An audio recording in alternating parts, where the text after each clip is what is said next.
Shalom saudara dalam Tuhan. Saudara, lagi-lagi Juma berbicara Alkitab dan merasa diri paling hebat, paling mengerti Alkitab. Bahkan dia tidak segan-segan mengatakan bahwa Yesus itu makhluk halus. Nah, saudara dalam Tuhan, kali ini dia berjumpa dengan apologet Kristen muda, dan pemuda ini membuat Juma tidak berkutik, dan dari apa yang mereka sampaikan, ya, pemuda ini secara tidak langsung menunjukkan kebotolan Juma terhadap Alkitab itu sendiri. Saudara dalam Tuhan, terjadi perdebatan seru di antara mereka, dan tentunya Juma tetap kalah debat dengan pemuda cerdas ini.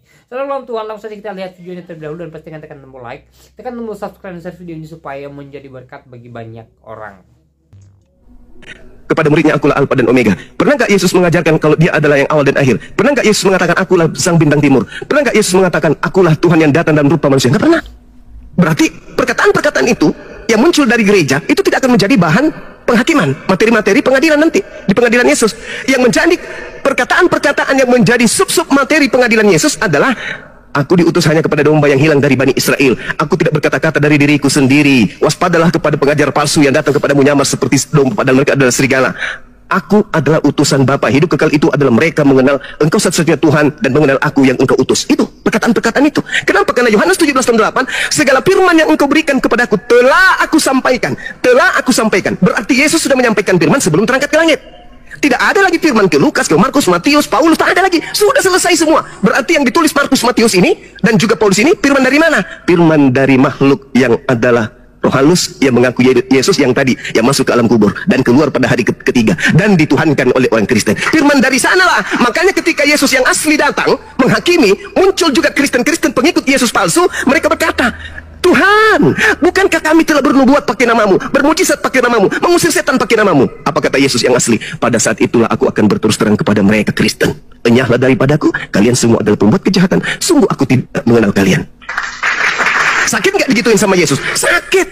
Kenapa? Karena Kristen hari ini bukan pengikut Yesus Al-Masih, Yesus Kristus. Kristen hari ini adalah pengikut Hillel bin Zakar yang datang bangkit pada hari ketiga, yang dituhankan kemudian oleh orang Kristen. Coba lihat nih, kalau saya tanya adik, pasti adik ini kelepek-kelepek. Markus 16 nomor 12. Penulisnya mengatakan begini, lalu Yesus menampakkan diri kepada kedua orang tersebut dalam rupa yang lain. Pertanyaan saya, dari mana Markus tahu kalau itu adalah Yesus dalam rupa yang lain? Itu adalah orang yang lain yang datang kepada orang-orang setelah Yesus terangkat ke langit. Karena dia mukanya tidak sama dengan muka Yesus asli, maka ditambah dalam bentuk rupa yang lain. Padahal Yesus berpesan di dalam Lukas 21:8, waspadalah kepada penyesat yang datang kepadamu dengan memakai nama Yesus dan berkata, akulah Yesus, waktunya sudah dekat, jangan kamu percaya. Makanya Yahudi masih Yahudi hari ini, Kristen berbeda. Semakin hari semakin jauh menyimpang ke kiri. Yahudi masih tetap ada. Kenapa? Karena mereka tidak percaya kepada makhluk halus yang datang mengaku sebagai Yesus. Jangankan makhluk halus yang datang mengaku sebagai Yesus, Yesus asli saja datang kepada mereka, mereka nggak percaya. Apalagi yang hanya suara dan hanya cahaya. Akulah Yesus yang kau aniaya. Cemen boy, kamu tidak dipercaya. Yesus asli aja yang datang ke Israel nggak dipercaya, apalagi cuma makhluk. Sayangnya Kristen percaya kepada makhluk halus tersebut. Sehingga adik ini, apologet siapa ini? Apologet muda ya. Sehingga adik ini menyatukan antara Yesus yang datang ke tengah-tengah Bani Israel dan Yesus yang datang di Pulau Patmos. Akulah sang bintang timur gilang gemilang. Padahal bintang timur itu adalah Hillel bin Zakar yang tertulis di Yesaya 14 nomor 12 sampai nomor 16. Kristen kalau ditanya, kenapa itu Yesus kau tuhankan? Karena Yesus itu 100% manusia. Itu berarti Kristen sedang otak kecilnya bekerja. Dia sedang mengutarakan Yesus ketika menjadi nabi di tengah-tengah Bani Israel. Itu yang asli. Ditanya lagi, tapi kok kamu sembah? Karena Yesus juga adalah 100% Tuhan. Nah, itu yang ketuhanannya itu adalah Yesus yang datang kepada Paulus in the gang. Digabungkan menjadi satu. Padahal Yesus yang adalah manusia berbeda dengan Yesus yang adalah dewa untuk orang Kristen. Tolong dipahami ini. Jadi kemanapun arah narasi yang Adinda bangun, itu akan ditabrak oleh ajaran Yesus. Tidak ada itu. Tidak ada itu Yesus datang menjadi manusia, menjadi Tuhan. Tidak ada. Bahkan kalau Anda cerdas nih, terakhir ya, 10 detik. Anda lihat di dalam 2 Yohanes 1 nomor 7. 1 Yohanes 2 nomor 7. Siapakah penyesat itu? Bukankah dia yang pergi ke seluruh dunia, yang tidak mengaku Yesus datang sebagai manusia? Kalau Anda mengaku Yesus datang sebagai manusia, maka Anda tidak akan pernah mengatakan dan Yesus juga adalah Tuhan. Kenapa? Karena kalau Anda keluar dari konsep kemanusiaan Yesus, maka Anda jatuh kepada antikristus. Barang siapa yang mengatakan Yesus Tuhan, barang siapa yang mengatakan Yesus bukan manusia, maka dia adalah antikristus. Makanya diusir. Begitu, Bung. Silakan. Mohon maaf kepanjangan. Silakan. Ya, terima kasih, Bang. Tadi saya sedikit tanggapi ada beberapa hal yang Abang sampaikan tadi. Abang mengatakan bahwa yang pertama mengenai tentang hakim ya. Jadi tidak mungkin ada seorang yang menjadi hakim tanpa ada yang disebut sebagai terdakwa di sini. Itu yang pertama. Nah, apakah narasi ini Abang memaknainya sebagai karena orang-orang Kristen itu menganggap bahwa Yesus itu Tuhan, makanya justru kedatangan Yesus diizinkan menjadi hakim, justru menghakimi orang-orang Kristen karena telah menganggap Yesus sebagai Tuhan. Nah, itu yang pertama kan tadi Abang sampaikan. Kalau memang benar seperti itu narasinya, saya akan membantahnya begini, Bang. Di dalam Yesus mengatakan bahwa bukankah kami telah bernubuat demi namamu, bukankah kami telah mengusir setan demi namamu. Jadi di sini Yesus sedang mengatakan bahwa inilah kamu sekalian pembuat kejahatan. Nah, bahkan ada juga satu dalil yang Yesus katakan seperti ini. Apabila hidup keagamaanmu tidak lebih benar daripada orang-orang Yahudi dan orang ahli Taurat, sesungguhnya kamu tidak akan masuk ke dalam kerajaan surga.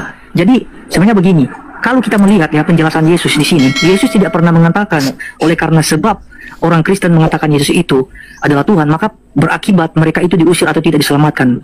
Bukan begitu, Bang, pengertiannya di sini. Pengertiannya adalah ketika Yesus tadi mengatakan jikalau hidupmu tidak lebih benar daripada hidup agama orang Yahudi, kamu tidak akan masuk ke dalam kerajaan surga. Artinya apa di sini? Kalau kita melihat kelakuan atau sifat-sifat dari orang-orang Yahudi ini, mereka ini suka-suka mencari-cari kesalahan orang. Kalau kita membaca seluruh rangkaian cerita dalam Alkitab, ada begitu banyak hal yang terjadi dan tidak pernah ada orang Yahudi dan tidak pernah ada orang maksudnya gini, dan tidak pernah ada orang-orang Yahudi yang tidak ada di situ. Pasti semua ada di situ. Mereka ini adalah orang-orang yang setiap kali ada masalah selalu ada di situ. Jadi makanya Yesus memakaikan suatu nasihat ya kepada murid-muridnya. Jikalau hidup keagamaan tidak lebih benar daripada mereka, maka sesungguhnya kamu tidak akan masuk dalam kerajaan surga. Itu sudah jelas-jelas dikatakan kepada murid-muridnya. Nah, tadi kan Abang juga menarasikan bahwa murid-murid Yesus ini adalah orang-orang yang akan menjadi hakim, duduk bersama-sama di atas tata bersama-sama dengan Yesus. Kalau semisalnya, Bang, nasihat ini yang dikatakan Yesus tadi kepada murid-muridnya, hidup mereka tidak lebih benar daripada orang-orang Yahudi, otomatis jelas mereka nggak akan pernah masuk surga, Bang, karena sesuai dengan penjelasan dalil yang Yesus katakan tadi tersendiri. Nah, tapi buktinya apa? Buktinya mereka kan duduk di atas tata. Berarti gini, Bang, yang ditekankan Yesus adalah mengenai tentang pola hidup, perilaku orang-orang yang mengaku dirinya sebagai yang membawa ajaran Musa atau Taurat, tetapi tidak berlaku senonoh di hadapan orang-orang, suka mencari kepentingan diri sendiri. Mereka itulah adalah orang-orang yang ditolak. Makanya juga dikatakan kan, kamu telah bernubuat, kami telah mengusir setan demi namamu. Kemudian Yesus melanjutkan, kenalah daripada aku kamu sekalian pembuat kejahatan. Jadi di sini yang ditolak itu bukan tentang karena ada orang-orang yang mengaku Yesus sebagai Tuhan, bukan. Tetapi yang ditolak sini adalah perilaku orang-orang yang walaupun menyebut diri mereka Kristen, tetapi pola hidup mereka tidak sesuai dengan apa yang Yesus katakan, maka mereka itu adalah orang-orang yang akan ditolak. Jadi dalam pemahaman Kristen, Bang, kami tidak hanya sekedar beriman bahwa kami sudah diselamatkan terus otomatis kami langsung masuk ke surga. Nggak begitu konsepnya, Bang. Rasul Paulus mengatakan bahwa kerjakanlah keselamatanmu dengan takut dan gentar. Berarti ketika kita sudah menerima anugerah atau keselamatan, kita patut mengerjakan keselamatan itu. Karena sesungguhnya konsep keselamatan berarti adalah suatu kesempatan yang diberikan oleh Tuhan bagi manusia dalam membenahi hidupnya sehari-hari. Itu yang kami pahami, Bang. Jadi nggak sekedar hanya kami orang Kristen ketika sudah percaya Yesus, ketika sudah ditebus dosanya maka masuk surga, bukan seperti itu. Nah, saya juga menanggapi begini, Bang, ya. Kalau Abang tadi mengatakan bahwa misalnya murid-murid pun itu kan sama juga duduk di atas tata bersama Yesus, berarti gugur dong argumentasi saya bahwa Yesus sebagai satu-satunya hakim. Nggak begitu, Bang. Jadi begini, ketika dikatakan dalam Yohanes 5 tadi, Yesus ini akan menghakimi mereka yang hidup dan yang mati. Jadi di sini tidak hanya terdapat tidak ditujukan kepada kalangan-kalangan tertentu aja, Bang. Jadi ini berbicara secara universal. Coba kita lihat ya di dalam Yohanes 5 tadi. Saya bacakan dulu dalilnya.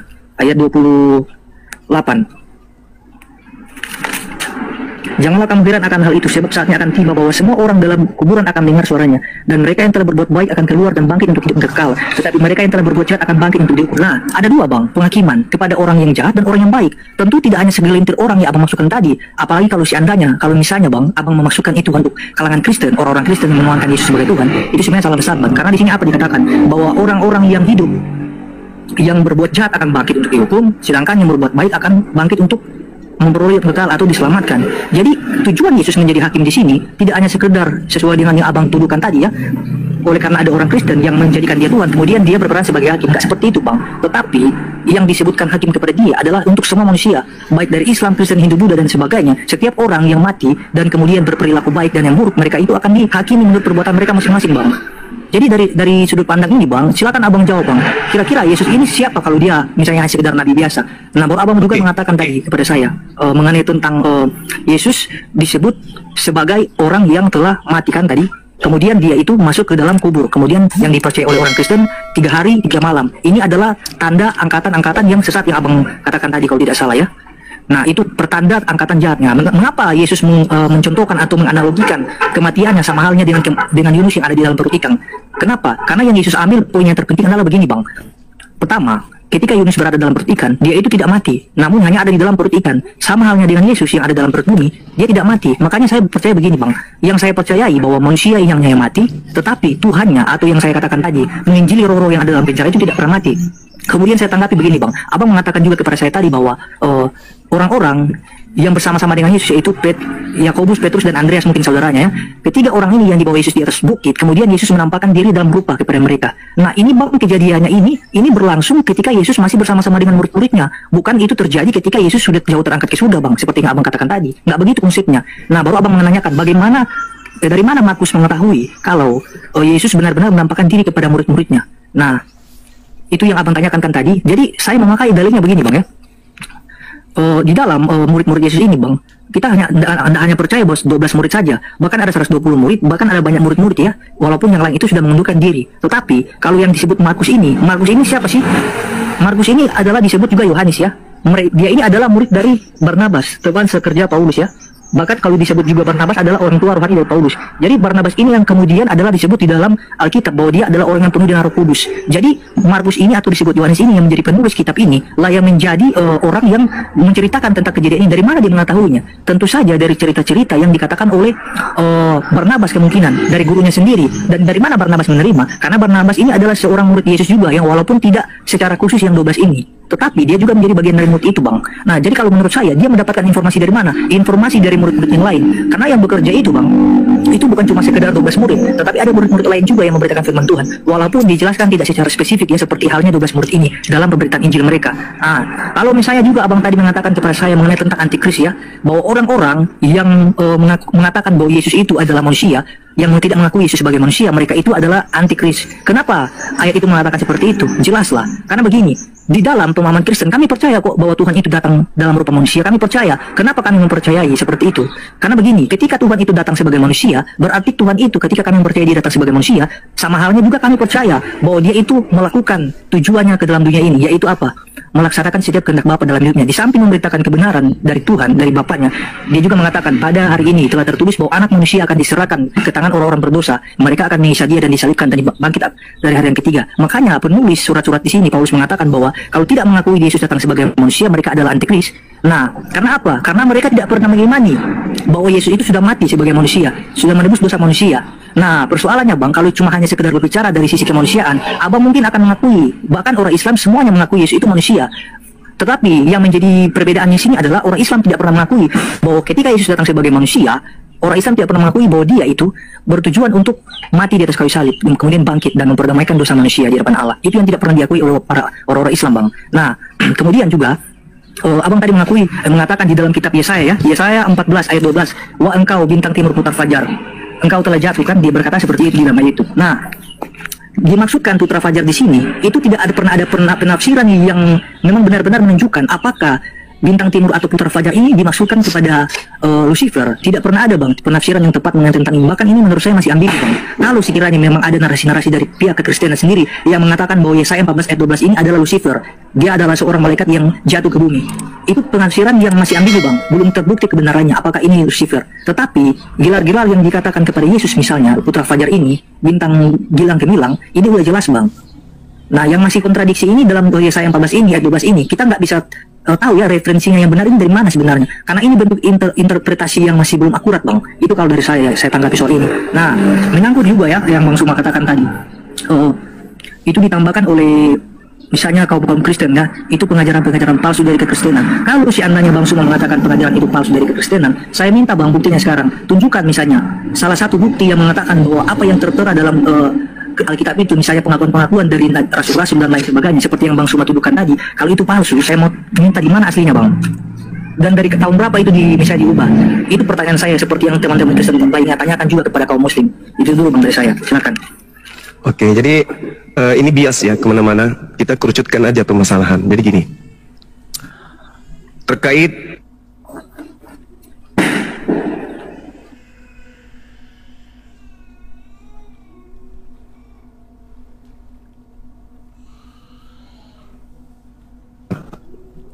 mau tidak mau Anda harus akui itu.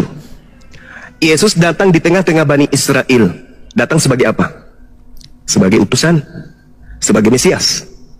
Menurut siapa? Menurut Yesus dong.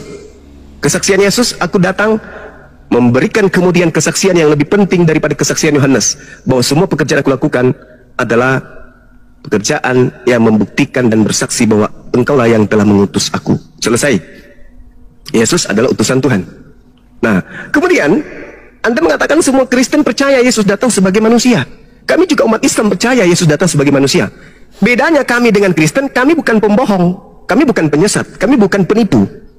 Yang penipu itu lain di mulut, lain di praktek. Mulut Anda mengatakan Yesus datang sebagai apa? Sebagai apa? Sebagai manusia. Prakteknya di gereja, Yesus sebagai Tuhan. Munafik, pembohong, pendusta, penyesat. Makanya dikatakan dalam kitab saudara, siapakah planos itu? Planos artinya pembohong, penipu, penyesat. Bukankah dia yang pergi ke seluruh dunia, yang tidak mengaku Yesus sebagai datang sebagai manusia? Itulah pendusta itu, itulah antikristus itu. Pembohong, lain di mulut, lain di praktek. Mulutnya mengatakan cinta, prakteknya benci. Mulutnya mengatakan manusia, prakteknya Tuhan. Pembohong, penipu. Maka antikristus itu jelas adalah Kristen. Karena dia adalah antikristus, segala upaya dilakukan supaya Yesus ini menjadi Tuhan. Nah, sekarang berbicara mengenai angkatan jahat, kita kerucutkan ke situ. Kenapa Yesus menghubungkan angkatan jahat dengan kebangkitan pada hari ketiga? Kalau Anda mengatakan di dalam Yesaya 14 tidak ada Lucifer, Anda bohong atau Anda belum belajar. Yang punya kitab orang Yahudi. Siapa ya orang Yahudi ini? Mereka yang memahami Yesaya 14. Anda bukan pemilik kitab. Di situ mereka menganggap ini adalah iblis, Satan, Lucifer. Coba Anda versi KJP, buka. Lucifer. Yang ingin menyamai Tuhan itu siapa? Iblis kan? Jadi jangan nutup mata.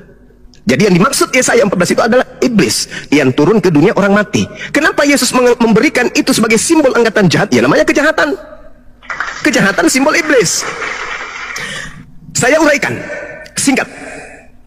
Penyaliban terhadap Yesus ini, apakah itu diizinkan oleh Tuhan? Tidak.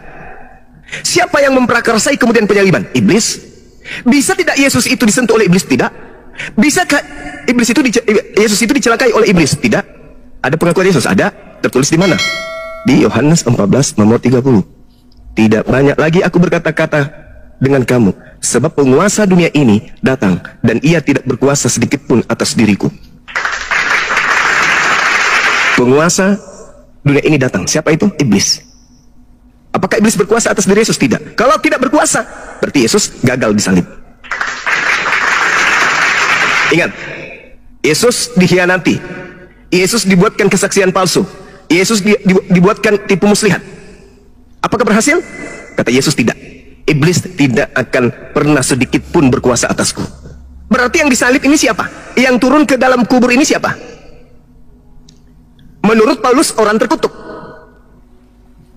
Menurut Musa orang terkutuk. Ulangan 21 nomor 22 nomor 23. Apabila engkau menghukum orang yang melakukan dosa yang sepadan dengan hukuman mati, jangan kau biarkan mayatnya semalam-malaman. Sebab siapa yang dikutuk oleh Tuhan Elohim, jangan kau biarkan mayatnya menyentuh tanah yang diwariskan kepadamu. Jadi yang digantung di atas salib ini siapa? Orang terkutuk. Yesus. Kok bisa? Kok bisa Yesus terkutuk? Apa alasannya? Apa dosanya Yesus sampai dia terkutuk? Enggak mungkin. Yesus mengatakan iblis sedikit pun tidak berkuasa atas diriku. Berarti yang turun ke kubur dan yang keluar dari kubur dan yang engkau tuhankan hari ini itu adalah iblis. Angkatan jahat, angkatan jahat, angkatan jahat. Anda mengaminkan angkatan jahat. Bagaimana dengan murid-murid Yesus? Anda lihat di dalam Markus 24 nomor 9, nomor 10, nomor 11. Anda baca. Di dalam Lukas 24 nomor 9, nomor 10, nomor 11. Anda baca. Ketika kemudian orang datang di kuburan, tidak menemukan kemudian jasad oknum tersebut, mereka datang melapor kepada 11 muridnya. Apa yang dikatakan? Hei murid-murid, ya paman, orang yang ada di dalam kubur itu hilang. Ah, masa? Katanya dia sudah mati. Iya, cobalah kau pergi. Mereka tidak percaya. Murid-murid tidak percaya akan kebangkitan hari ketiga. Tidak percaya sama sekali. Meskipun demikian, Petrus menengok ke kubur. Apa yang dikatakan Petrus dalam hatinya? Apa yang sedang terjadi ya? Tuh. Kenapa Petrus bertanya dalam hatinya setelah melihat kuburan hanya ada kain kafan? Petrus bertanya, apa yang sedang terjadi ya? Andai saja Petrus dan kawan-kawannya angkatan jahat, maka semua mereka akan percaya kebangkitan. Malah ketika Yesus datang, di data nomor 37-nya, apa kata mereka? Apa kata Lukas? Mereka ketakutan sebab mereka mengira melihat hantu. Coba. Padahal harusnya kalau murid-murid ini angkatan jahat, harusnya mereka berlarian memeluk Tuhannya. Tuhan, kita sudah bangkit pada hari ketiga. Sebagaimana tanda yang kita minta. Ya guru, berikanlah tanda kepada kami. Tidak akan diberikan tanda kepada angkatan jahat selain tanda Yunus. Apa itu? Bangkit pada hari ketiga. Muridnya percaya enggak? Enggak, malah mengiranya melihat hantu. Tapi Kristen percaya bahwa kebangkitan itu adalah keselamatan. Siapa yang mengajarkan itu? Siapa yang mengajarkan? Iblis yang datang mengaku Yesus. Melalui siapa? Melalui Paulus. Mau bukti? Silakan Anda lihat di dalam Matius 12 yang saya bacakan tadi tentang angkatan jahat. Di situ Yesus menerangkan kemudian bahwasanya iblis masuk kepada orang yang bertaubat. Masuk ke dalam tubuhnya. Di dalam Matius 12 nomor 43. Apabila roh jahat keluar dari manusia, ia mengembara ke tempat-tempat dan tandus mencari pemberhentian. Tetapi ia tidak mendapatkannya. Lalu ia berkata, aku akan kembali ke rumah yang telah kutinggalkan itu. Maka pergilah ia dan mendapati rumah itu kosong, bersih, tersapu dan rapi teratur. Lalu ia keluar dan mengajak 7 roh lain yang lebih jahat daripadanya. Dan mereka masuk dan berdiam di situ. Maka akhirnya keadaan orang itu jauh lebih jahat daripada keadaannya semula. Demikianlah juga yang berlaku atas angkatan jahat ini. Jadi angkatan jahat kemasukan 8 roh jahat di dalam tubuhnya. Yang datang kepada Paulus itu bukan Yesus. Yang datang kepada Paulus itu adalah roh jahat. Angkatan jahat. Jelas itu. Makanya Kristen sebagai pengikut Yesus ajarannya aneh. Tuhan datang mati dibunuh manusia, menebus dosa manusia. Ajarannya aneh. Itu. Paham ya? Nah, saya kira begitu dari saya. Bahwasanya saya simpulkan yang kalian sembah itu adalah iblis. Mohon maaf nih, kita berdiskusikan, bukan menghujat. Yang kalian sembah itu adalah iblis yang ngaku-ngaku Yesus. Saya kembali sedikit, 1 menit. Habis itu Anda terangkan, tapi kalau bisa kita tiktokan aja, nggak usah terlalu panjang kayak gini. Karena materi ini sudah dihafal oleh netizen. Ketika Anda membaca Yohanes 5, nomor 28-29, silakan aja Yesus menghakimi seluruh manusia, silakan aja. Tapi apa penghakimannya? Manusia, ya paman, kenapa kau tidak menyembah aku? Menyembah kamu? Ya, kenapa bisa menyembah kamu? Karena aku mengajarkan sembahlah aku. Di mana aja, ayo, di mana? Manusia, ya paman, kenapa kamu tidak ke gereja? Emang ada perintahmu? Nggak ada sih. Paman, kenapa kamu membiarkan kemudian dirimu tidak makan babi? Emang ada ajaranmu makan babi? Manusia, ya paman, kenapa kamu tidak kemudian ibadah minggu? Emang ada perintahmu ibadah minggu? Kenapa kau tidak menuhankan aku? Emang ada perintahmu menuhankan dirimu? Makan babi, tidak bersalah, emang ada? Ada perintahmu untuk menjadi Kristen? Tidak ada kan? Nah, apa yang mau dihakimi? Kalian Kristen. Yang dihakimi kalian. Orang akan dibangkitkan, diupah berdasarkan perbuatannya masing-masing. Yang baik masuk surga, yang jahat masuk neraka. Siapa yang jahat? Siapa yang jahat? Siapa angkatan jahat? Siapa yang kerasukan 8 roh jahat? Siapa yang mengajarkan kemudian menyembah kepada manusia? Siapa yang mengajarkan kemudian menyembah kepada roh? Yang jahat siapa? Yang memanggil Yesus Tuhan siapa? Yang bernubuat pakai nama Yesus siapa? Yang bermujizat pakai nama Yesus siapa? Siapa yang dinubuatkan sebagai angkatan jahat? Yang kemasukan 8 roh. Yang jahat masuk ke neraka. Makanya di dalam Matius 23 nomor 15, celakalah engkau wahai ahli Taurat, Paulus. Celakalah engkau wahai orang Farisi, Paulus. Celakalah engkau wahai orang munafik, Paulus. Engkau menyeberangi lautan, Paulus. Engkau menjelajahi daratan, Paulus. Engkau mentobatkan orang menjadi pengikut agamamu, Paulus. Setelah kau tobatkan, kau jadikan dia menjadi orang neraka, Paulus. Dan 2 kali lebih jahat daripada engkau sendiri, Kristen. Siapa orang Farisi? Ahli Taurat yang menjelajahi daratan meninggalkan Yerusalem, menjelajahi daratan menyeberangi lautan, mentobatkan orang-orang di luar Yerusalem menjadi pengikutnya. Itu siapa? Siapa? Paulus. Apa nama pendiri? Apa nama agama yang didirikan? Karisteng. Di mana Paulus mendirikan agama Karisteng? Kisah Para Rasul 24 nomor 5. Tuh. Paulus ini adalah penyakit sampar. Dia telah menyesatkan orang-orang Yahudi di dunia yang beradab. Dia adalah tokoh dari agama Karisteng. Jadi kita kerucutkan saja, karena itu adalah kesimpulan dari apa yang Anda sampaikan. Saya tidak bisa menanggapi semuanya. Yang pasti Anda, saudara ini hanya menjelaskan doktrin aja. Saya ingin kita diskusi tiktokan. Kita tiktokan supaya bisa memberikan edukasi kepada yang lain. Ketika Yesus datang ke atas muka bumi ini, Dia mengajarkan dirinya adalah manusia yang diutus sebagai Rasul Tuhan, atau mengajarkan dirinya sebagai Tuhan yang menjadi manusia? Mana yang betul? Silakan. Tiktokan kita, tiktokan. Oke, saya tanggapi dulu pernyataan Bang Suma, kemudian setelah itu kita tiktokan, Bang. Jangan terlalu panjang tapi ya. Oke. Ya, pertama ya, singkat aja ya. Tadi Bang Suma mengatakan bahwa kalau seandainya murid-murid Yesus termasuk dalam angkatan yang jahat, tentunya mereka juga pasti akan mengatakan bahwa Yesus telah bangkit. Nah, ini menurut saya kesalahan terbesar, Bang. Kenapa? Karena di dalam dalam Matius 27 ayat yang ke-63, dan mereka berkata, Tuhan, kami ingat bahwa si penyesat itu sewaktu-waktu hidupnya berkata, sesudah 3 hari aku akan bangkit. Bahkan ada juga ayat-ayat yang banyak ya, jelas Yesus mengatakan ya, bahwa sesudah 3 hari dia akan bangkit. Dalam Yohanes 28, Yesus juga mengatakan di situ mengenai tentang Thomas ya. Thomas berkata, sebelum aku mencucukkan tanganku ke lambungnya atau ke jarinya atau ke tangannya, maka sekali-kali aku tidak akan percaya. Dan ketika itu Yesus menampakkan diri kepada Thomas. Dia mengatakan ya, dia menampakkan diri kepada Thomas. Nah, di dalam pernyataan ini sebenarnya, Bang, kalau kita beralih ke dalam Matius pasal 27 tadi, Bang, ayat 68 dan seterusnya, Bang, seharusnya orang-orang atau mahkamah agama ini yang patut dipersalahkan, Bang, dan bukan murid-murid Yesus. Karena murid-murid Yesus juga, walaupun memang ada beberapa murid yang tidak percaya, tapi jangan lupa juga, Bang ya, kalau Abang mau cek misalnya di dalam Matius 28, di situ ada seorang murid yang disebut Maria ya. Dia itu turun, dia itu pergi ke kuburan Yesus dan dia berjumpa di sana dengan malaikat. Dia mencek dan ternyata malaikat itu berkata kepadanya, akan tetapi malaikat itu berkata kepadanya, perempuan itu, janganlah kamu takut, sebab aku tahu kamu mencari Yesus dan selipkan itu. Ia tidak ada di sini, sebab ia telah bangkit sama seperti yang telah dikatakannya. Marilah tempat ia berbaring. Dan segera sesudah pergi, katakanlah kepada murid-muridnya, dan seterusnya. Nah, di sini ada konfirmasi, Bang, bahwa ternyata yang Yesus sampaikan kepada murid-murid Yesus jauh sebelum Yesus disalibkan, itu sudah sinkron sekali dengan pernyataan di sini, Bang, dalam Matius 28. Bahkan juga, kalau seandainya Yesus tidak pernah dibangkitkan, atau itu adalah suatu dusta, Bang, mengapa murid-murid Yesus setiap kali menyampaikan kebenaran, termasuk Rasul Petrus, bahkan juga ada banyak saksi-saksi dari murid Yesus, mereka mengatakan bahwa Yesus itu telah bangkit. Yesus bangkit. Ada banyak kok ayat-ayat yang bisa saya paparkan, cuma kan sayangnya waktunya terbatas, Bang. Ada banyak, Bang. Kalau yang seharusnya dipersalahkannya adalah mahkamah agama Yahudi sebenarnya. Mereka itulah yang membelokkan kebenaran, Bang. Yang tadinya mereka mengingkari kalau Yesus itu sudah bangkit. Mereka membuat suatu tipuan dengan mengatakan mayatnya sudah dicuri oleh murid-muridnya. Padahal sebenarnya Yesus jelas bangkit dari antara orang mati, Bang. Itu dulu, Bang. Nah, saya nggak mau panjang lebar, saya kembali kepada Yohanes 5 tadi, Bang. Yang Abang katakan tadi itu nggak jelas, Bang ya. Itu hanya sekedar ocehan dari Abang saja. Karena apa? Bicara tentang penghakiman, Bang, itu berbicara secara universal, Bang. Tidak hanya sekedar kaum kekristenan tertentu. Nah, Abang Suma juga nggak menjawab pertanyaan saya ya. Kalau memang pernyataan-pernyataan dalam Alkitab ini itu palsu, kenapa Bang Suma nggak bisa menunjukkan yang aslinya, Bang? Itu dulu dari saya. Kemudian, kalau misalnya tadi juga, Bang, Abang hanya sekedar misalnya berkata bahwa itu akan diyakini oleh Kristenannya. Itu orang Kristen yang akan diyakini. Pertanyaan saya, Bang, kalau misalnya Yesus itu bukan Tuhan, Bang, kalau misalnya Yesus hanyalah seorang nabi biasa, kita kan udah sepakat nih dari awal bahwa hakim itu adalah Tuhan. Kenapa Yesus menjadi hakim, Bang? Kenapa? Karena bicara terdakwa ini bukan hanya sekedar Kristen ya, tapi saya mengatakan tadi universal. Semua orang dari kalangan manapun, dari agama tertentu, agama manapun, itu akan dihakimi oleh Yesus. Dan bukan penghakimannya menurut Abang Suma katakan tadi. Beda, Bang. Saya bahkan nggak pernah bisa menjelaskan apa yang akan dihakimi. Tapi intinya kalau berbicara tentang penghakiman, jelaslah, Bang, untuk semua orang, Bang. Jadi nggak hanya sekedar dari pihak Kristen atau kalangan Kristen tertentu.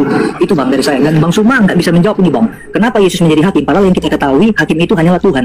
Apakah bisa Sang Pencipta ini bisa memberikan kewenangannya atau otoritasnya kepada ciptaannya atau yang dimaksud kepada Yesus ini? Apakah bisa, Bang? Sebenarnya Anda tadi itu sudah mendengarkan Matius 19 jelas bahwa pengikut Yesus juga menjadi hakim. Selesai ya, di situ. Tapi kan begini, Bang, tadi. Ketika Abang mengatakan mereka juga duduk di atas tahta, kan? Nah, itu kan yang mengangkat mereka kan Yesus kan, tetapi yang menjadi hakim satu-satunya, yang berbicara kepada, yang membangkitkan orang-orang mati, yang menjadi hakim satu-satunya yang mampu berbicara di atas segala macam otoritas, itu adalah kepada Yesus. Nah, jadi begini, saya pakai dalil satu ya, saya tunjukkan dalil juga yang terakhir. Misalnya ya, Yesus mengatakan seperti ini, Bapa tidak menghakimi siapapun juga, tetapi melainkan telah memberikan penghakiman itu sepenuhnya kepada anak. Nah, jadi jelas di sini, Bang, penghakiman itu seluruhnya kepada anak. Nah, karena juga murid-murid ini berasal dari Yesus, jadi mereka juga patut duduk bersama dengan Yesus. Tapi baik. Yang menjadi tolak ukur itu, Bang, tadi. Kita titokan, materi penghakiman Yesus apa? Saya nggak bisa jelaskan, Bang. Yesus menjelaskan materi penghakimannya. Yesus jelaskan. Ayo. Iya, dalilnya begini, Bang. Yohanes 5 kan tadi kan? Iya, itu kan bicara, kan? Anda mengatakan Yesus menghakimi seluruh umat manusia sehingga dia Tuhan. Oke, itu konsep agama Kristen. Sekarang begini, Bang. materi penghakiman Yesus. Dari awal saya mengatakan begini, Bang. Ya, jadi begini bang, saya mengatakan dari awal begini, oke lah bang, saya ikuti narasi abang dengan mengatakan bahwa Yesus itu bukan Tuhan. Nah, Ya memang dia bukan Tuhan, dia manusia. Ya, oke, ya. Tetapi ketika abang mengatakan seperti itu, kenapa ada seorang manusia yang padahal sebenarnya manusia itu sendiri pun akan dihakimi oleh Tuhan, benar nggak? Ya, Yesus dihakimi memang, betul. Nah, kenapa Yesus lah sebaliknya menjadi hakim? Lah, karena kan tadi saya sudah menjelaskan, karena Yesus itu dituhankan di hadapan Tuhannya. Nggak patut bang, kalau analoginya begini bang, tidak mana ada penjelasan Alkitab bahwa ketika Yesus menjadi hakim oleh karena ada orang-orang yang menganggap dia Tuhan. Yohanes, Nggak ada bang. Matius 7 nomor 22 sampai 23. Bukankah kami telah berbuat mengusir setan demi nama pada hari ini juga aku akan berterus terang. Nyala daripada kamu sekalian hai pembuat kejahatan. Kenapa intinya mereka kenapa mereka dikatakan sebagai pembuat kejahatan? Karena di situ tidak melakukan, karena tidak melakukan kehendak Bapa. Berarti yang menjadi hakim di sini sebenarnya siapa? Oke, memang menjadi hakim Yesus. Oke, apa? Tunggu. Yang menjadi hakim di sini sebenarnya siapa? Yesus atau Bapa? Jangan Anda masih muda. Jangan gila di usia muda. Yang menjadi hakim di situ siapa? Bukan atas kehendak siapa? Atas kehendakku atau kehendak Bapa? Iya, memang Yesus mengadakan kehendak Bapa, tetapi kan berarti yang menjadi hakim di sini siapa? Tapi Yesus kan mengatakan bang, di dalam Yohanes juga dia mengatakan, Bapa tidak menghakimi siapapun juga, tetapi telah menyerahkan penghakiman itu sepenuhnya kepada anak. Penghakiman itu kemudian landasannya apa? Kehendak Yesus atau kehendak Bapa? Ayo. Memang ide itu bukan ide dari Yesus, tetapi kenapa? Ya, tetapi Yesus yang menjadi eksekutor. Ya jelas dong. Makanya Yesus berkata, "Enyahlah daripadaku, kalian semua pembuat kejahatan." Kenapa? Karena aku tidak pernah mengatakan sembahlah aku, tuhankanlah aku, ibadahlah kepadaku. Betul? Oke. Nah, siapa yang menjadi hakim? Tunggu, siapa yang menjadi hakim di situ? Iya, berarti Yesus. Tetapi yang pada awalnya idenya dari saudara masih muda, jangan gila permanen kayak bapak-bapak gereja. Yang menjadi hakim di situ siapa? Sesuai Matius 7 ayat yang keberapa tadi? Ya. Yang menjadi hakim di situ siapa? Yang sesuai konteks Matius 7 tadi. Iya, siapa yang menjadi hakim di situ? Ya Yesus. Nyala daripada aku, kalian semua pembuat kejahatan, karena kalian menuhankan aku itu bukan atas kehendak. Bukan setiap orang yang berseru kepadaku, Tuhan akan masuk ke dalam kerajaan surga, melainkan dia yang melakukan kehendak Bapakku yang di surga. Siapa itu Bapak? Siapa itu Bapak? Siapa itu Bapak? Ya. Yesus atau bukan? Iya, itu berbeda bang, itu berbeda bukan Yesus. Ya, begitu dong. Berarti yang menjadi hakim sebenarnya di sini siapa? Yesus atau Bapak? Sebenarnya yang menjadi hakim itu Bapa, tetapi Alhamdulillahirobbilalamin. Nah sekarang oke, sabar. Begini, jangan lupa juga bang, Yesus kan mengatakan Bapa tidak menghakimi, tetapi telah menyerahkan semua penghakiman itu kepada anak. Kalaupun memang Bapak itu sudah menghakimi, oke, Bapak punya penghakiman karena sudah banyak ya cerita-cerita juga ya. Tetapi kamu tahu kenapa penghakiman itu diberikan kepada Yesus? Iya, karena Yesus juga berhak untuk menghakimi. Oh salah Anda. Yesus, kenapa dia diberi tugas untuk menghakimi? Karena Tuhan sudah memberikan semua firman kepada Yesus yang harus Yesus sampaikan kepada Bani Israel. Segala firman yang engkau berikan kepadaku, telah aku sampaikan kepada mereka. Yohanes 12 nomor 48. Barang siapa yang menolak aku, barang siapa yang menolak aku dan tidak menerima firman yang aku berikan kepada Bani Israel, mereka sudah ada hakimnya, yaitu firman yang telah aku berikan kepada Israel, ke-12 muridku. Firman itulah kelak yang akan menjadi hakim di akhir zaman. Berarti yang menjadi hakim itu adalah firman Tuhan, perkataan-perkataan Tuhan yang datang melalui Yesus. Yesus hanya meluruskan, makanya dia mengatakan, aku tidak berkata-kata dari diriku sendiri. Berarti yang menjadi hakim adalah Bapa. Ya. Oke. Selesai. Jadi begini ya, ketika tadi abang mengatakan bahwa kan Yesus kan udah menjadi hakim ini bang ya, lewat firman-Nya. Jadi lewat firman itu Yesus yang melalui Yesus ya, semua firman sesuai dengan sabdanya. Nah sekarang sesuai dengan sabda. Oke, sebentar. Oke, silakan. Nah, menurut abang kira-kira apakah ketika Yesus ini yang menjadi seorang hakim ini bang, apakah abang mempercayai bang bahwa hakim ini adalah orang yang kriterianya tidak berdosa? Iya, betul. Berarti kriteria mesti orang yang tidak berdosa. Bukan masalah tidak berdosa, dia adalah utusan Tuhan, Rasulullah. Semua nabi utusan itu punya kelemahan, benar nggak bang? Pasti ada kesalahan, benar. Nah, karena mereka bukan Tuhan. Ya, kenapa Yesus mengatakan dia tidak ada kesalahan apapun? Di mana itu?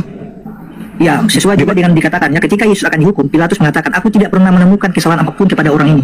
Nah menurut abang kan begini tadi, bahwa kriteria menjadi seorang hakim itu adalah jelas dia tidak berdosa misalnya, contohnya seperti itu. Nah, kalau Yesus yang misalnya seandainya dia berdosa bang, dan adalah manusia, Bang. Kenapa, Bang? Dia ini bertugas untuk menghakimi orang-orang yang hidup. Bahkan sebenarnya logikanya begini, Bang, ya. Saya kasih sederhana aja, Bang. Jadi begini, kalaupun Abang mempercayai Yesus itu sebagai utusan yang diutus Allah untuk menyampaikan firman Allah, tentunya, Bang, seorang utusan pun tidak akan pernah luput juga yang dari yang namanya firman yang telah disampaikan kepadanya. Dalam arti begini, seorang utusan itu pun akan dihakimi, Bang. Percaya nggak kalau seorang utusan akan menerima penghakim? Ya, benar. Nah, kenapa Yesus yang adalah seorang utusan dalam arti manusia biasa, kenapa dia tidak dihakimi tapi dia menjadi hakim? Kata siapa Yesus tidak dihakimi? Dihakimi oleh Allah maksudnya, Bang. Yes, betul. Iya, kalau ada coba bisa tunjukkan dalilnya di mana itu kalau Yesus tidak dihakimi atau Yesus itu dihakimi. Yesus.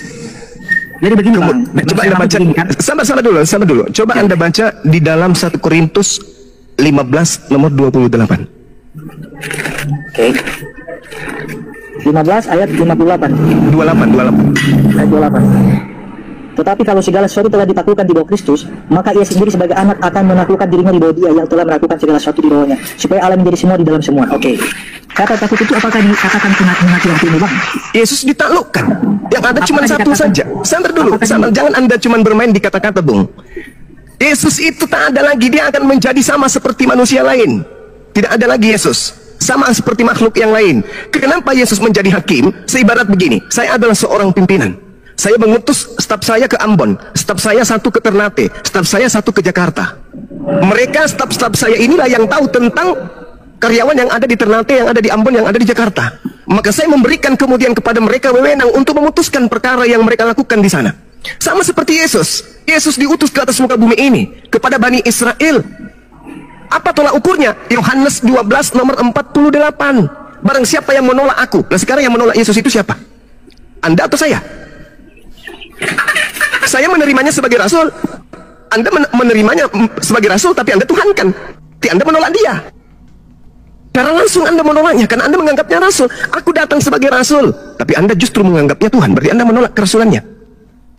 Dia sudah ada hakimnya, yaitu firman. Firman yang mana yang dimaksud Yesus? Firman yang pernah Yesus sampaikan kepada Bani Israel. Bukan yang datang kepada Paulus, tapi yang dia sampaikan sebelum terangkat ke langit. Firman itulah yang menjadi hakim kelak. Nah, kalau Anda mengatakan dia sebagai hakim, ya memang karena dia dituhankan di hadapan Tuhannya. Makanya dikatakan nyahlah daripadaku. Kenapa demikian? Karena orang-orang ini tidak melakukan kehendak Bapa. Kehendak Bapakku adalah kalian menganggap aku rasul, supaya mereka tahu bahwa engkaulah yang telah mengutus aku, berarti aku adalah utusanmu. Kehendak Bapakku adalah anggap saya utusannya, bukan saya adalah Tuhanku itu sendiri. Nah, kemudian Anda bertanya tadi, mana Injil yang diberitakan? Mana segala firman itu? Anda katakan, kalau ada yang palsu berarti ada yang asli. Tidak begitu. Yesus mengatakan segala firman yang engkau berikan kepadaku telah aku sampaikan kepada mereka. Mana segala firman itu? Tunjukkan ke saya. Ada? Tak ada. Markus 1 nomor 14, Yesus memberitakan Injil kerajaan Allah. Mana Injil kerajaan Allah itu? Ada? Tak ada. Jadi kalau Anda mencari Injil yang diajarkan oleh Yesus, minta ke saya, Anda salah. Yesusnya mengajarkan Injil kepada Bani Israel. Minta kepada Bani Israel. Karena Yesus mengatakan dia mengajarkan Injil kerajaan Allah kepada Bani Israel. Mana Injil kerajaan Allah itu? Tanya kepada mereka, jangan tanya kepada kami umat Islam. Masalahnya kan Bang, abang kan tadi kan mengatakan kan itu kan nggak benar. Jadi saya minta pertanggungjawaban dari abang karena abang yang mendalilkan itu, abang yang mengucapkan itu. Oke, sekarang begini. Ketika Yesus mengatakan segala firman yang engkau berikan kepadaku, pertanyaan saya, apakah kemudian surat-surat Paulus sudah ada pada saat itu? Iya, memang belum ada, Bang. Belum ada. Lalu surat-surat Paulus ini dari mana? Iya, kalau misalnya saya mengatakan kepada abang begini, surat-surat Paulus ini adalah surat-surat, dia kan mengatakan begini, aku adalah seorang rasul yang bisa dipercayai. Itu kan banyak pernyataan Paulus mengenai tentang dirinya, tetapi kan ya, sekarang permasalahannya ada banyak Yesus, sekalian teman-teman yang mengatakan bahwa Paulus ini rasul palsu. Dia memang palsu. Tidak ada pernyataan yang mampu melegitimasi dari pernyataan-pernyataannya atau apalagi dalam penulisannya, dalam surat-suratnya. Itu kan yang sering kali dikatakan. Nah, sekarang begini, Bu. Segala firman yang engkau berikan kepadaku telah aku sampaikan kepada mereka. Ada nggak Paulus di situ sebagai penerima?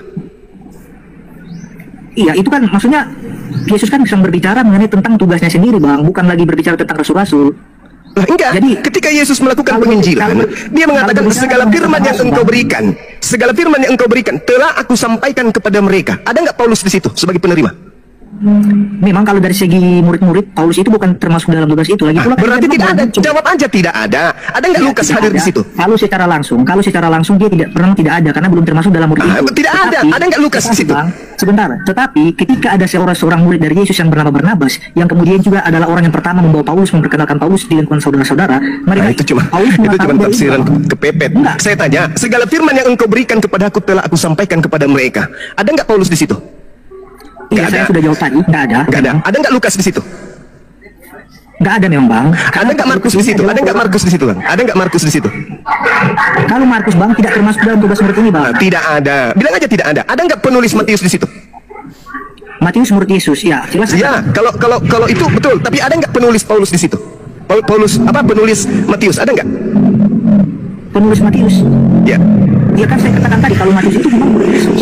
Kalau Matius itu murid Yesus. Oke, si Kepas, iya. Yang saya tanyain, sorry, bukan, si Lewi, iya. Kepas. Iya, bukan Kepas, Petrus. Nah, sekarang yang saya tanya, ada nggak penulis Matius di situ? Ada nggak penulis Matius hadir? Segala firman yang kau berikan telah aku sampaikan. Ada nggak penulis Matius hadir juga di situ? Yang disebutkan yang menulis Matius ini kan adalah murid Yesus, Matius ini. Oh, bukan, penulis Matius itu bukan murid Yesus. Nggak ada, penulis Matius nggak ada. Dari mana datanya, Bang? Matius 9 nomor 9. Matius 9 nomor 9. Ya, saya akan baca. Jadi, tulis Matius itu bukan murid Yesus. Dia tidak ada ketika segala firman terkan kepada muridnya. Abang Matius, mengatakan segala firman yang telah engkau sampaikan kepadaku telah aku sampaikan kepada mereka. Nah, jadi abang mempertanyakan. Telah aku sampaikan kepada mereka. Telah aku sampaikan Paulus kepada mereka. Tidak ada, Lukas tidak ada, Markus tidak ada, penulis Matius pun tak ada. Dari Penulis mana Matius pun tak ada di situ. mengatakan bahwa Matius itu bukanlah Matius yang menulis sendiri, tapi orang lain. Tadi Matius berapa tadi, Bang? Bang, Matius berapa tadi, Bang? Matius 9 ayat berapa? Markus, Matius, Yohanes, penulis Yohanes itu semuanya tidak ada di situ. Enggak, maksudnya Matius berapa tadi yang didalilkan? 9, nomor 9. Oke, jadi maksudnya Penulis Matius bukan murid Yesus. Dia orang yang tidak dikenali. Terakhir kemudian baru dianggap itu tulisan Matius, bukan. Begitu juga buku Yohanes. Buku Yohanes ini juga bukan murid Yesus yang menulis, tetapi orang lain. Anda boleh baca di dalam Yohanes 21 nomor 24 sampai 25. Bukti bahwa tidak ada penulis Bible itu murid Yesus, tak ada. Jadi segala firman yang Yesus sampaikan kepada muridnya itu tidak dituliskan oleh muridnya. Penulis-penulis Bible ini termasuk Yohanes adalah menerima kesaksian-kesaksian dari orang-orang. Paham di situ. Jadi kalau Anda mencari Injil kerajaan Allah yang Yesus ajarkan, ya tidak ada lagi. Kenapa? Karena orang Yahudi pun kehilangan, apalagi Kristen, apalagi Islam. Ya begini aja, Bang. Yang saya maksudkan tadi adalah mohon tunjukkan, Bang, data-data yang sudah tidak valid itu, Bang, yang Abang maksudkan. Semua yang tertulis di dalam Bible itu tidak valid. Semuanya. Iya, makanya tunjukkan boleh saya. Semuanya dari kitab Kejadian sampai Wahyu semuanya tidak valid. Saya minta pertanggungjawabannya, Bang. Tunjukkan data yang misalnya di mana data berarti yang aslinya, yang validnya itu di mana? Kok jadi tanya saya yang aslinya? Kan Abang mengatakan bahwa tidak valid misalnya. Ya, sekarang begini, Bung. Kalau Anda disuguhkan uang palsu tanpa uang asli, bisa nggak Anda mengatakan bahwa uang ini palsu? Bisa kan? Tanpa menunjukkan yang asli? Bisa dong. Begitulah ketika Bible diajarkan, disampaikan ke... Permasalahannya begini, Bang. Permasalahannya kalau misalnya analoginya hanya sekedar dari uang saja, saya memang nggak perlu memang, karena memang jelas banyak bisa dengan mudah saya temukan. Tetapi apabila hal itu tidaklah saya temukan, berarti kan ini saya minta, oh berarti kalau begitu mana dong yang aslinya? Karena saya memang jujur nggak bisa temukan. Nah makanya saya bertanya sama Bang Suma. Ada tidak murid Yesus? Gini, Bang, ada nggak murid Yesus? Ada nggak murid Yesus? Berani mengatakan bahwa ternyata Alkitab itu dari Kejadian sampai Wahyu tidak valid, itu tidak asli. Ya saya minta, Bang, tunjukkan, Bang. Karena kalau Bang Suma berbicara tentang ini, otomatis Bang Suma juga tahu dong aslinya di mana. Oh, bukan begitu, Bung. Orang berakal itu tidak begitu cara kerja otaknya. Sekarang begini. Musa menerima Taurat itu dalam bahasa apa? Dan tahun berapa? Lah, masa Abang balik bertanya sama saya? Supaya saya jelaskan. Musa menerima Taurat dalam bahasa Ibrani di tahun 1400 sebelum Masehi. Tahun 3 sebelum Masehi, Kaisar Ptolemy II memerintahkan rabi-rabi menerjemahkan kitab Tanakh ke dalam bahasa Septuaginta. Oh, Kejadian sampai Wahyu itu intinya begini. Di mana misalnya kitab-kitab itu bisa didapatkan? Di mana itu, Bang? Saya kira Anda ini cerdas. Rupanya error juga. Rupanya sama seperti Pak Bombom rupanya. Abang kan tadi kan mengatakan tadi kan kejadian sampai wahyu itu tidak valid, ya kan? Ya memang nggak valid. Nah, tidak valid berarti maksudnya gitu. Keasliannya itu di mana? Yang asli. Kitabnya Nabi Musa itu berbahasa Indonesia atau bahasa Ibrani? Iya, memang kalau dari terjemahan jelaslah bukan bahasa Indonesia. Ya, jelas sudah nggak Kan valid. namanya Berarti. terjemahan. Namanya Kalau- terjemahan berarti tidak asli. Nah, saya tanya berarti gini. Ya, kalau ada memang kitab yang mendekati original teksnya, Bang. Ya aslinya misalnya. Nah, itu di mana? Itu di mana? Kalau Abang itu mengatakan bukan Bible- tugas saya Abang- menunjukkan itu Abang kan bukan maksudnya tugas saya. mendalilkan, Bang. Abang kan mendalilkan. Abang kan mengatakan Bahlul ini kan- juga lama-lama ini anak. Enggak, maksudnya Sekarang Abang saya kan tanya, mendalilkan. sekarang saya tanya sama saudara, kitab yang dibawa oleh Belanda masuk ke Nusantara ini itu milik Nabi Musa. Itu semuanya kitab terjemahan. Nah, kalau valid apabila nggak itu? terjemahan- Valid nggak itu? Valid Nah, nggak itu kalau sebagai memang- kitabnya kalau Nabi dalam Musa? terjemahan, Ku kalau tanya dalam- dulu saudara, dalam valid terjemahan. tidak itu? Valid Ya, dalam- tidak itu? iya, gini, Valid dalam tidak itu terjemahan. sebagai kitabnya Nabi Musa? Dalam Valid tidak? terjemahan itu ada banyak Saya kesalahan. tanya, valid Ada tidak banyak itu sebagai kesalahan. kitabnya Nabi Musa? Valid Karena ada tidak itu banyak sebagai kesalahan makanya tidak valid. Karena ada tidak banyak kesalahan. valid. Anda Makanya sendiri saya minta- mengatakan tidak valid, Bu. Makanya saya minta gini. Kan tadi Kenapa Abang minta kan ke saya? katakan kan, Itu bukan kitab saya, minta. itu kitabnya Nabi Musa. Kenapa minta ke saya? Yang ada sekarang ini adalah kitab yang tidak valid. Selesai. Maksudnya Abang kan tadi menuduhkan. Kemudian saya minta, di mana dalilnya? Atau bukan dalil, tapi di mana kitab yang asli itu, Bang?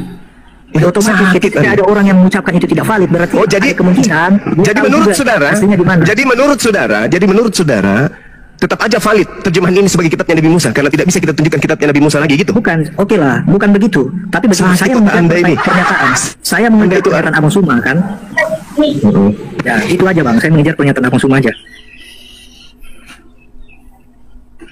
Katakan itu tidak valid sebagai kitabnya Nabi Musa karena memang bukan kitabnya Nabi Musa. Terus Anda mencari-cari alasan. Kalau begitu tunjukkan apa tanggung jawab saya untuk menjelaskan itu. Itu bukan kitab saya, itu kitabnya Bani Israel.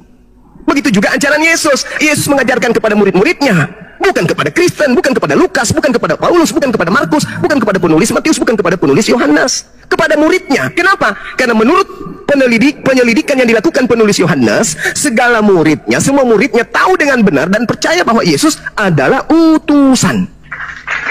Jadi kalau ada kemudian penulis-penulis wartawan yang datang setelahnya mengatakan Yesus adalah Tuhan itu sendiri, itu wartawan Oke. tidak terdaftar. Oke. Bukan murid Yesus itu.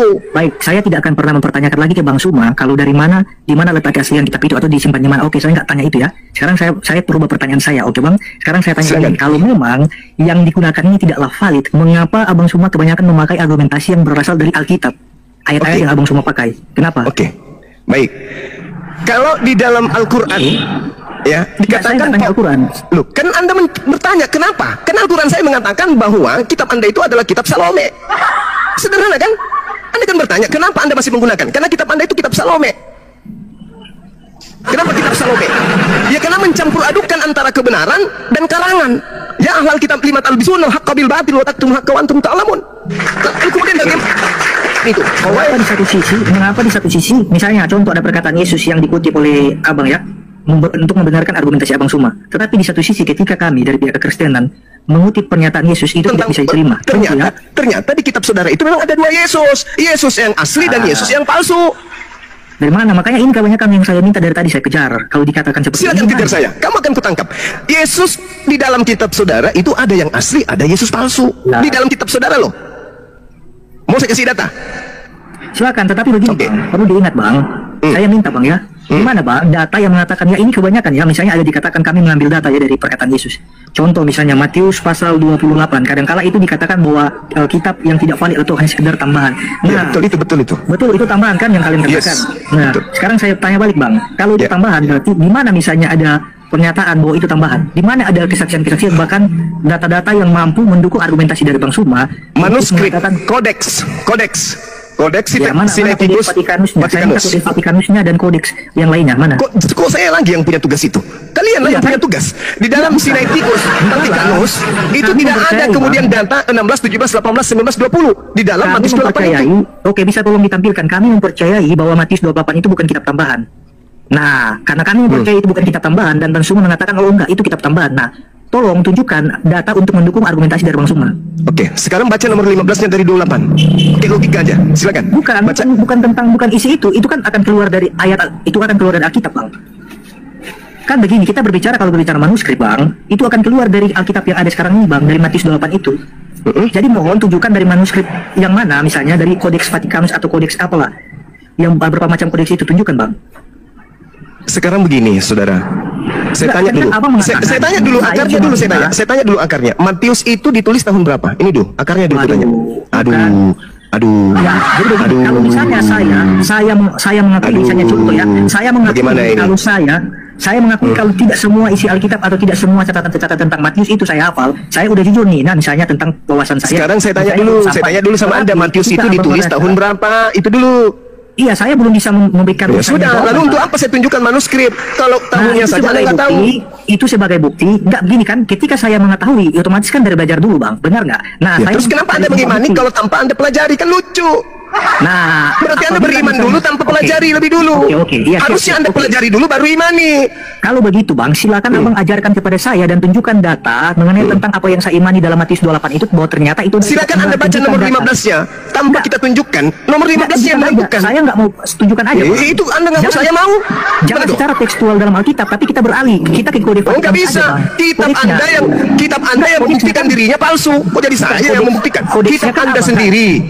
Kitab Anda sendiri yang membuktikan dirinya palsu. Buka. Jadi Matius 28 nomor 15. Buka dong. Jangan gengsi dong. Saya minta Anda baca Matius 28 nomor 15. Silakan Anda baca. Abang kan mendalilkan tadi, Abang bilang begini bahwa Matius itu kitab tambahan 28. Ya memang tambahan. Ya, dan Abang juga mengatakan begini sama saya. Kamu itu jangan hanya sekedar mengimani tapi belajar dulu dong. Ya harus. Hanya orang bahlul yang beriman kepada sesuatu yang tidak dia tahu. Hanya orang bahlul. Kamu jangan sekedar imani tapi belajar dong. Belajar. Kenapa Anda tidak mau membaca nomor 15-nya? Kenapa saudara tidak mau membaca nomor 15-nya? Kenapa? Malu.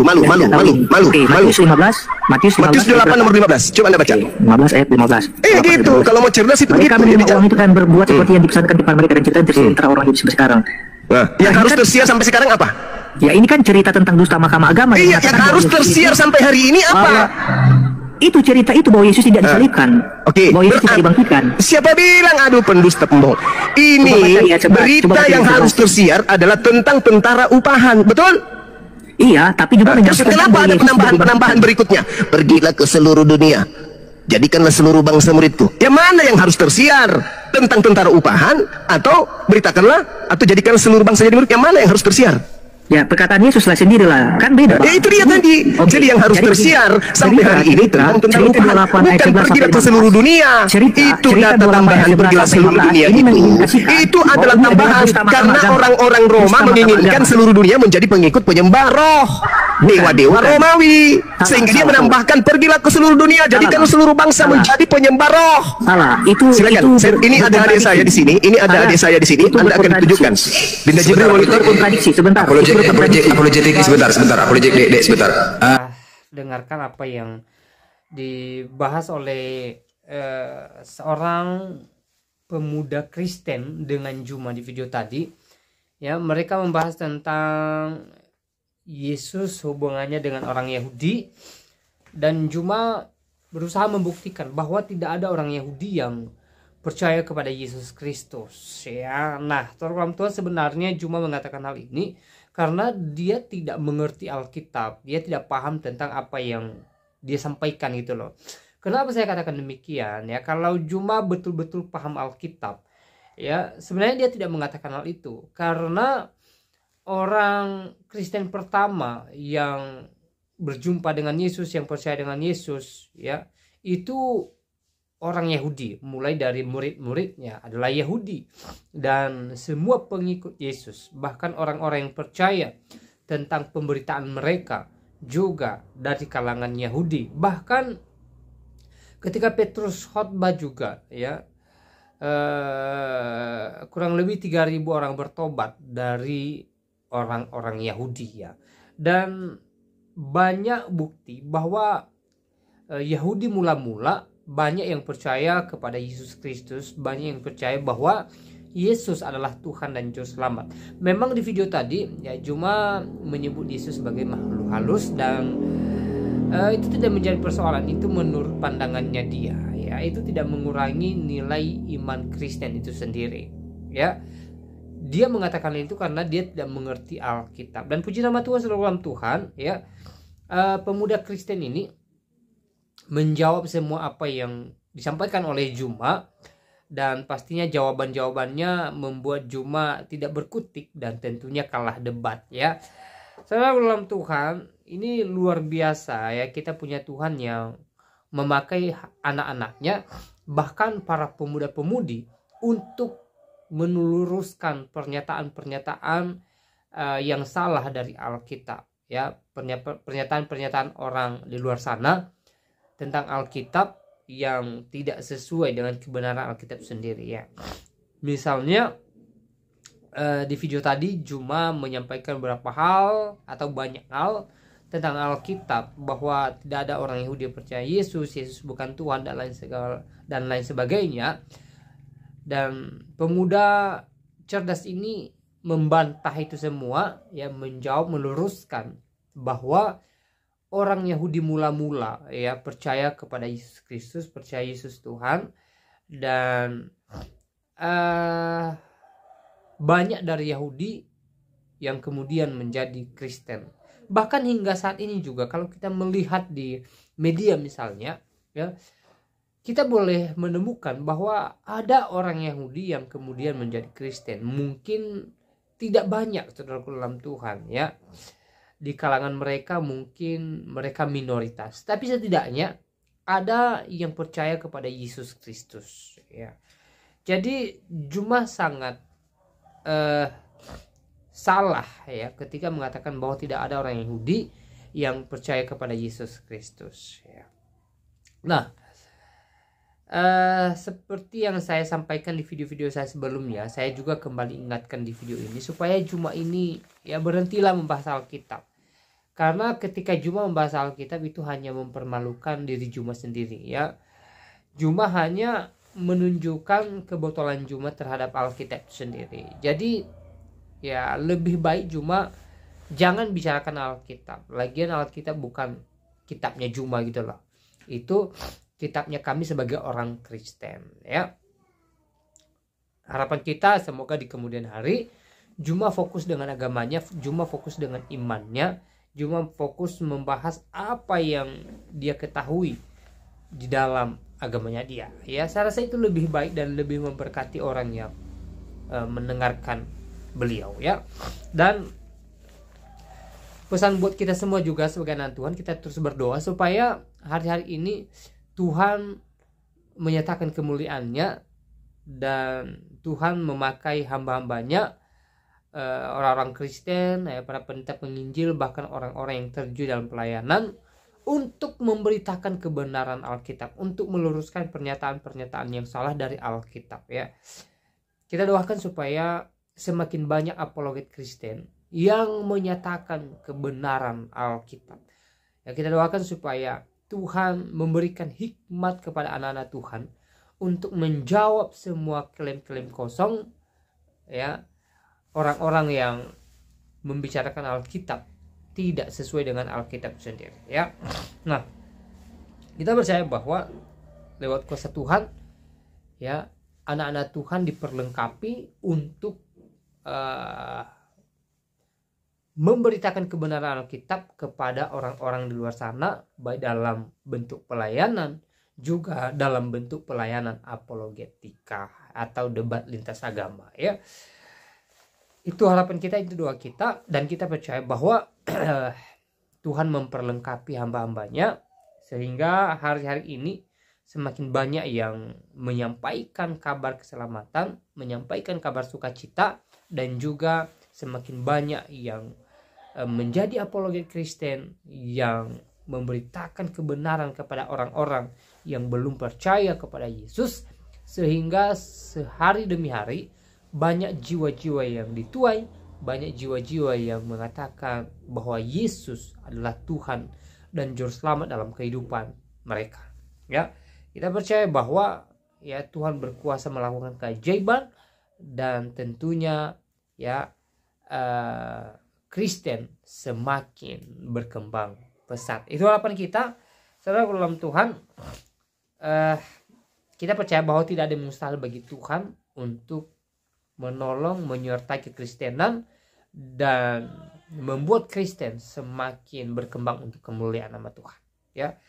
Saudara dalam Tuhan, di kesempatan juga saya kembali ingatkan kita supaya kita tetap semangat dalam beraktivitas ya, supaya kita tetap semangat dalam mengerjakan semua pekerjaan kita, dengan jiwa yang optimis bahwa yang terbaik berkat Tuhan senantiasa melimpah bagi kita. Dan dalam hal itu juga, mari kita tetap berserah kepada Tuhan, mari kita tetap mengandalkan Tuhan, mari kita tetap percaya bahwa Tuhan menopang kita, Tuhan menolong kita, Tuhan menyertai setiap kehidupan kita, Tuhan ada bagi kita, Tuhan tidak pernah meninggalkan kita, dan kita percaya bahwa Tuhan menjawab segala doa-doa yang kita naikkan kepadanya ketika kita berserah kepadanya. Ya, hal yang terpenting adalah berserah kepada Tuhan, mengandalkan Tuhan, dan percaya akan kuasanya. Nah, saudara dalam Tuhan, apa tanggapan saudara atau apa komentar saudara, silahkan tulis di kolom komentar. Ya, tuliskan komentar yang baik, yang positif, terutama tanggapan atau komentar yang memuji memuliakan nama Tuhan di atas kerajaan surga. Dan saya secara pribadi tidak terlalu panjang lebar menyampaikan pesan melalui video ini. Semoga video singkat ini ya memberkati kita, menguatkan iman kita, membuat kita bersukacita, dan Tuhan Yesus Kristus ya memberkati kita sekalian. Shalom.